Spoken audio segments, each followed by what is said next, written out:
మా ప్రతినిధి నూర్ ప్రస్తుతం మనకి లైవ్ లో జాయిన్ అవుతున్నారు మరింత సమాచారంతో. నూర్, ట్రావెల్ ఏజెన్సీలు ఏమైనా అందుబాటులోకి వచ్చాయా?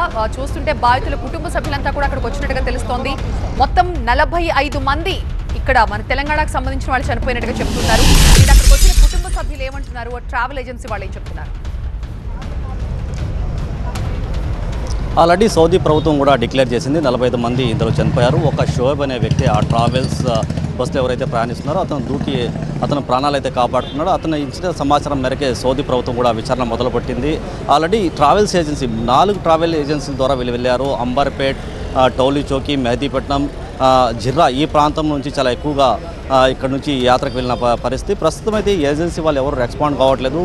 ఎవరైతే కుటుంబ సభ్యులు ఉన్నారో కొద్దిసేపు క్రితమే వాళ్ళే ఇక్కడ నుంచి ఏకంగా ఎమర్జెన్సీ టికెట్ తీసుకుని సౌదీ బయలుదేరారు. అక్కడ మొత్తం వాళ్ళ కుటుంబ సభ్యుల పరిస్థితి ఏ విధంగా ఉంది, ఎంతమంది గాయపడ్డారు, మిగతా వాళ్ళ పరిస్థితి ఏ విధంగా ఉందో వాళ్ళు సమాచారం స్వీకరించడానికి ఆల్రెడీ ఇక్కడ నుంచి ఒక బృందం అయితే బయలుదేరిన పరిస్థితి. ఓవరాల్గా చూసుకుంటే 45 మంది అయితే ఈ ప్రమాదంలో చనిపోయారు.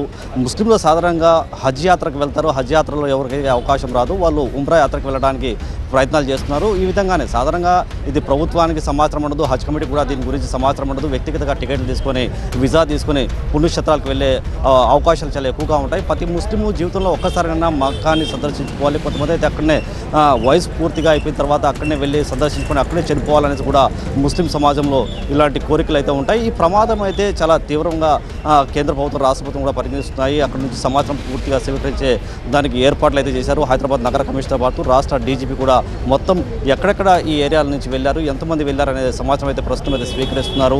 వెళ్ళిన వాళ్ళు అంటే సాధారణంగా ఈ యాత్ర 15 రోజులు 20 రోజులు మించి ఉండదు.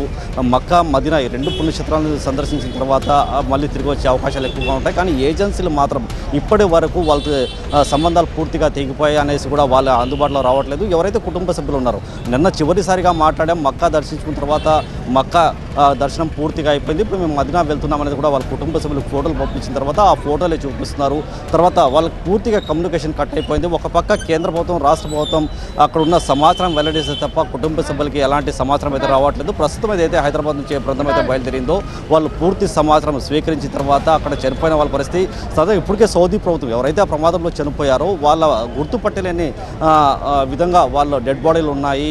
అది ఏ విధంగా అక్కడ వాళ్ళ కుటుంబ సభ్యులకు సమాచారం ఇస్తారనేది కూడా అక్కడ ప్రభుత్వం అయితే అయోమయంలో పడింది. సాధారణంగా డెడ్ బాడీలు అయితే ఇండియా తీసుకొచ్చే అవకాశాలు ఉన్నాయి. అక్కడనే అంత్యక్రియలు పూర్తిగా నిర్వహిస్తున్నారు. కానీ కుటుంబ సభ్యులు అయితే ప్రభుత్వానికి, మరోపక్క లోకల్ నేతలు ఎవరైతే ఉన్నారో వాళ్ళ దగ్గర సమాచారం ఇస్తున్నారు. ఈ నెలలో మా కుటుంబ సభ్యులు వెళ్ళారు, ఈ ఏజెన్సీల ద్వారా వెళ్ళారు. ఎక్కువ మంది తల్లిదండ్రులు వాళ్ళు వెళ్ళారు, వయసు పైబడ్డ వాళ్ళే ఈ యాత్రకు వెళ్ళారు. సాధారణంగా హజ్ కోసం ఇలాంటి వ్యక్తులకి అవకాశం రాదు కాబట్టి ఉమ్రాలో వెళ్ళే అవకాశాలు ఎక్కువగా ఉంటాయి కాబట్టి వెళ్ళారనేది కూడా కుటుంబ సభ్యులు అయితే చెప్పుకొస్తున్న పరిస్థితి. పోలీసులు కూడా వాళ్ళ పూర్తిగా సమాచారాన్ని స్వీకరించే ప్రయత్నాలు చేస్తున్నారు. కానీ ఏజెన్సీలు మాత్రం ఎక్కడ రెస్పాండ్ కావట్లేదు. ఒక పక్క ఎంఐఎం నేతలు, మరొక హైదరాబాద్ పోలీసులు అయితే మొత్తం వెళ్ళిన యాత్రికుల డేటా అయితే స్వీకరిస్తున్న పరిస్థితి.